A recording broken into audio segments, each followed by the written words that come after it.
want you to think about some of the supervisors or bosses that you've had over your professional career. And as you think about those names, I want you to rate them on a scale of 1 to 5. 1 being the worst boss in the world, 5 being the greatest. Now, here's my guess.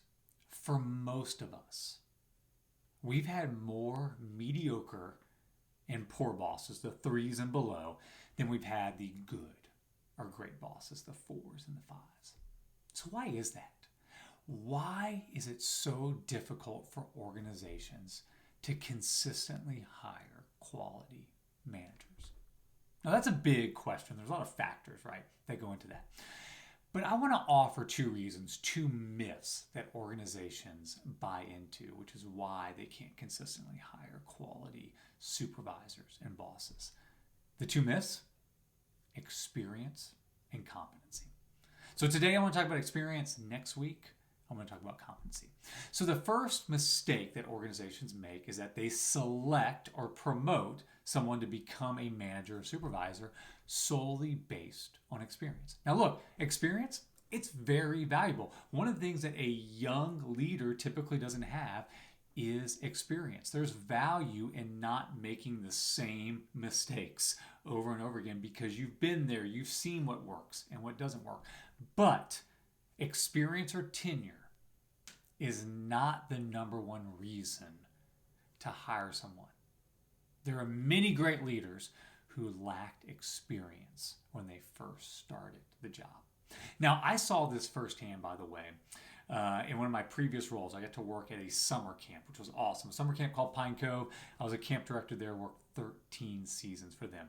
We used to call this the third summer entitlement or the third summer mentality. Here's how it worked. So we're hiring college students, right? So many of them would start off as a camp counselor, and they would do that for 1 summer. Then they would come back and do that again. And when it was coming time for the third summer, many of them had this expectation that I've worked 2 summers, I'm now ready to be on leadership. They felt entitled, like they had paid their dues to be on leadership.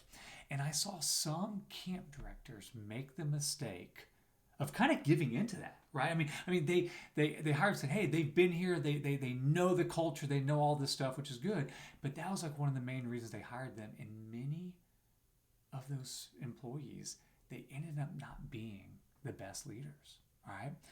So we can't fall for that. So if you are someone who promotes or selects or hires managers, don't get caught up in that myth that experience is the number one predictor of a quality or successful leader. And then on the other side, maybe if you're wanting to be in a management or leadership role, maybe you've been passed up before.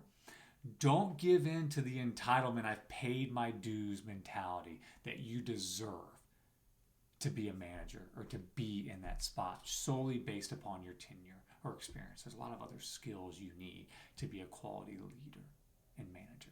All right, so let me leave you with our game plan, kind of a 2-part game plan here.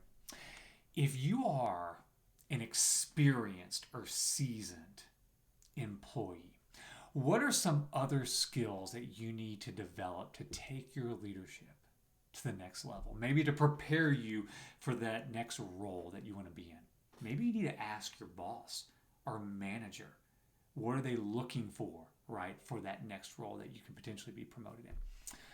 Now, for those of you who are maybe young or inexperienced, what are some things that you can do to gain more experience, to speed up or accelerate the learning curve, right? So you can gain that experience, which is very vital to leadership as well.